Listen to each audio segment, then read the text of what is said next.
രഞ്ജിത്ത് പറഞ്ഞിട്ടുള്ളത്. കുറച്ച് കാലമായി, അതായത് ചലച്ചിത്ര അക്കാദമി അധ്യക്ഷ സ്ഥാനത്ത് എത്തിയപ്പോൾ മുതൽ താൻ വേട്ടയാടപ്പെടുകയായിരുന്നു. അങ്ങനെ കുറേ ആളുകൾ നിരന്തരമായി നടത്തിയ പ്രവർത്തനത്തിന്റെ ഫലമായാണ് ഇങ്ങനെ ഒരു ആരോപണം വന്നിട്ടുള്ളത് എന്നാണ് പറയുന്നത്. അപ്പോൾ താങ്കൾക്കത് വളരെ കൃത്യമായി തന്നെ അറിയാം ഇതെന്നാണ് ഇങ്ങനെ ഒരു ആരോപണം, ഈ സംഭവം ഉണ്ടായതെന്നും ആ അടുത്ത ദിവസം തന്നെ ഇത് അറിഞ്ഞിട്ടുള്ള ഒരാൾ കൂടിയാണ്. അപ്പോൾ ഇതൊന്നും നിലനിൽക്കില്ല എന്നത് ഏറ്റവും കൃത്യമായി അറിയാവുന്ന വ്യക്തി കൂടിയാണ് താങ്കൾ. ഇപ്പോൾ ഇതിന് വലിയ ഡാമേജ് തനിക്കുണ്ടായിട്ടുണ്ട്, അത് എളുപ്പം മാറുന്നതല്ല, പക്ഷേ സത്യം തെളിയിക്കും, നിയമ നടപടിയിലേക്ക് പോകുമെന്നൊക്കെ പറയുമ്പോൾ അദ്ദേഹം ഒരു ഇര പരിവേഷം സൃഷ്ടിച്ചിവിടെ നിൽക്കുകയാണ്. മറ്റുള്ളവർ മുഴുവൻ വേട്ടക്കാരായി അദ്ദേഹത്തെ വേട്ടയാടുന്നു എന്നുള്ളത് താങ്കൾ എങ്ങനെയാണ് അതിനെ കാണുന്നത്? പറയുന്ന കാര്യത്തിൽ ഒരു കഴമ്പില്ല എന്ന്. കാരണം 2009 ഈ സംഭവം നടന്നിട്ട് അന്നത്തെ സാഹചര്യത്തിൽ ആ നടി അത്രയും ഷോക്ക്ഡ് ആയിട്ടും അത്ര മെലങ്കോളിക്കായി, ആ വാക്ക് ഞാൻ ഉപയോഗിക്കുന്നത് ജോഷി ജോസഫിന്റെ ആ വാക്കാണ്, അത്രമാത്രം അവര് തകർന്ന് തരിപ്പണമായിട്ടാണ് ഇവിടുന്ന് പോയത്.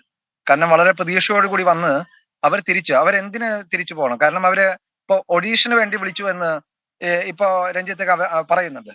ഒഡീഷന് വേണ്ടിയിട്ടല്ല അവരെ വിളിച്ചത്, അവരെ കാസ്റ്റ് ചെയ്ത് അവർക്ക് പാരീസിലടക്കം പോകേണ്ടി വരും, അപ്പോൾ നിങ്ങളുടെ പാസ്പോർട്ട് കൊണ്ടുവരണം എന്നൊക്കെ പറഞ്ഞ് വളരെ കൃത്യമായി കാരണം അവരിലേക്ക് എത്തുന്നതിന് മുമ്പ് എത്രയോ പേരെ അവരുടെ ഫോട്ടോ കണ്ട് അവരുടെ അതിൽ ആ ഭാഗം അഭിനയിക്കാനുള്ള അവരുടെ അവരുടെ കഴിവ് അതെല്ലാം പരിശോധിച്ച് അങ്ങനെയാണ് ബംഗാളി എന്നുള്ള നടിയെ അവർ തീരുമാനിക്കുന്നത്. ആ തീരുമാനം എത്രയോ പല ഘട്ടങ്ങളിലൂടെ എത്രയോ മനുഷ്യരിലൂടെ കടന്നു ചെന്നിട്ടാണ് ഇത്രയും വിഖ്യാതയായ ഒരു നടിയാണ് അവര് ഒരു സുപ്രഭാതത്തിൽ പെട്ടെന്ന് പൊട്ടിമുളച്ചതല്ല, അല്ലെങ്കിൽ പെട്ടെന്ന് ആദ്യമായിട്ട് ഒരു സിനിമയിൽ അഭിനയിക്കാൻ വരുന്നതല്ല.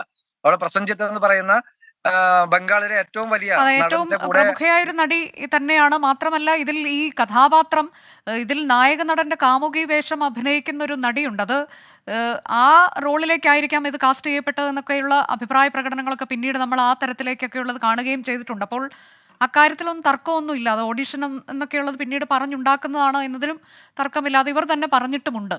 പക്ഷെ ഇപ്പോൾ ഇദ്ദേഹം പറയുന്ന ഈ ഇരവാദമുണ്ടല്ലോ, അതിനെ താങ്കൾ എങ്ങനെയാണ് കാണുന്നത്? അതിനെ അതിലൊരു പക്ഷേ ഈ കേരള സമൂഹത്തെ തെറ്റിദ്ധരിപ്പിക്കാൻ വേണ്ടിയായിരിക്കും അത്തരത്തിൽ ഞാൻ ഒരു ഇരയാണ് എന്ന രീതിയിൽ അദ്ദേഹം ലേബൽ ചെയ്യപ്പെടാൻ ആഗ്രഹിക്കുന്നുണ്ട്. അതായത് ഇപ്പോ കേരളത്തിലെ സമൂഹം മുഴുവനും അല്ലെങ്കിൽ കുറച്ച് ആളുകൾ കൂടി അദ്ദേഹത്തിനെ മോശമാക്കാൻ വേണ്ടി അതങ്ങനെ എനിക്ക് തോന്നണില്ല. കാരണം അവർ ഇപ്പോൾ ഇത് വെളിപ്പെടുത്തിയത്, അത് 2009 വെളിപ്പെടുത്തേണ്ടതിന് പകരം ഇപ്പൊ വെളിപ്പെടുത്തിയത് അതിന്റെ ഒരു പശ്ചാത്തലം ഹേമ കമ്മിറ്റി റിപ്പോർട്ടാണെന്ന് അറിയാം. അല്ലെങ്കിൽ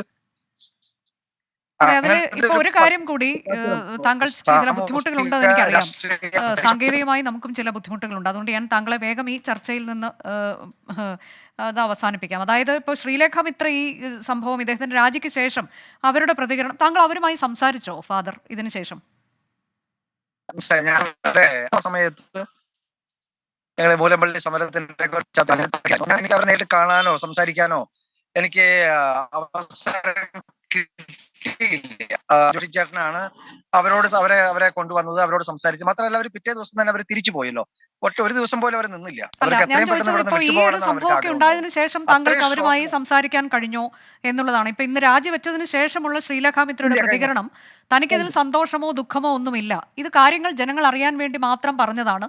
ഇദ്ദേഹം ഒരു നല്ല സംവിധായകനാണ്, അങ്ങനെ ഒരാൾ ഇല്ലാതാകരുത്, അദ്ദേഹം തുടരണം എന്ന തരത്തിലേക്കാണ്, മലയാള സിനിമയ്ക്ക് ഒരു നഷ്ടമുണ്ടാകരുത് എന്ന് പറയുകയാണ്. അപ്പോൾ തനിക്കിതിൽ ലൈംഗികമായി തന്നെ ഇദ്ദേഹം ദുരുപയോഗം ചെയ്തിട്ടില്ല, അദ്ദേഹം ടെസ്റ്റ് ചെയ്യുകയായിരുന്നു എന്നൊക്കെ പറയുകയാണ്. അപ്പോൾ ഒരല്പം മയപ്പെടുത്തിക്കൊണ്ട് അവർ മറുപടി പറയുന്നുണ്ടോ ഇന്ന്?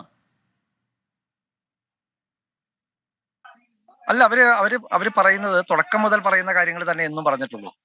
ഞാൻ റേപ്പ് എന്ന് പറഞ്ഞാൽ അതിന്റെ ഏറ്റവും തീവ്രമായ ഏറ്റവും മോശപ്പെട്ട ഒരു ലെവൽ എത്തിയില്ലല്ലോ, അത് നമുക്ക് എല്ലാവർക്കും അറിയാവുന്ന കാര്യമാണ്.